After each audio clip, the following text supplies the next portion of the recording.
How to unlock your brain. What if I told you your brain is lying to you? Every single day it tells you I can't. I'm not smart enough. I don't have what it takes. But here's the truth. You are using less than a fraction of your real potential. The question is not, can you unlock your brain?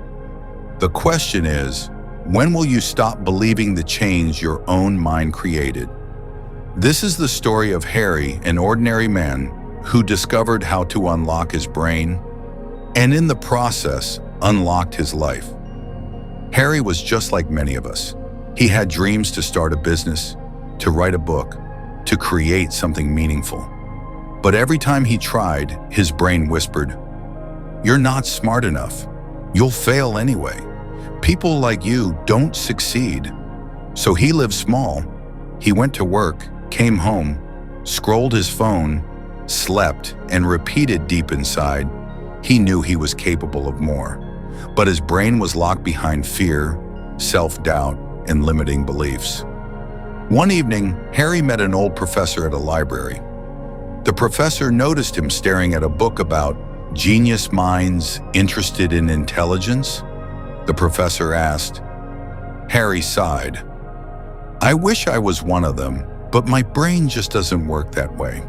The professor smiled knowingly. "Your brain isn't broken, it's just locked. The key is not outside you, it's inside." He handed Harry a blank notebook and said, "Write down every time your brain says I can't. Then ask it one question. What if I could?" That's how the lock begins to open. Harry thought it was silly, but that night when his brain whispered, "You'll never be successful," he wrote it down. Then he forced himself to write, "What if I could?" It felt strange, but powerful. Day by day, Harry kept writing, "I can't wake up early. What if I could? What if I start with just 10 minutes earlier? I'm not creative. What if I am? What if I try one idea a day? I'll fail if I start my business. What if I succeed? What if failure is just training?" Slowly, his brain began to shift. He started small, reading one book a week. Then he practiced memory exercises, visualizing, and learning new skills. Every time his brain resisted, he whispered, "What if I could?" And like a lock slowly clicking open, his mind expanded. Months later, Harry realized something incredible. The more he challenged his brain, the stronger it became. His memory improved, his focus sharpened, his creativity bloomed. He wasn't smarter than others. He simply stopped letting the lock control him. One day he stood in front of a group of young students and shared his journey. He said, "Your brain is like a muscle. If you only feed it fear, it stays weak. If you feed it possibility, it grows limitless." The key to unlocking your brain isn't in books or degrees or even talent. The key is a simple question. What if I could? The students looked at him with wide eyes.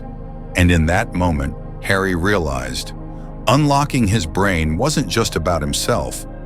It was about lighting the spark in others. Listen carefully. You are not stuck because you lack intelligence. You are stuck because you believe the lies your brain repeats. The truth is simple. Every "I can't" is just a locked door.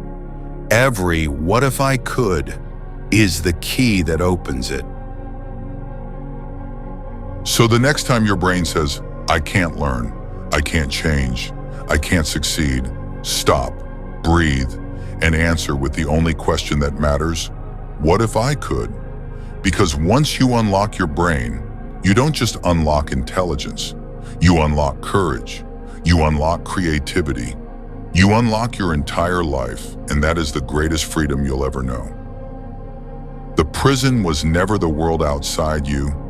It was the one inside your head, and the key was always in your hand.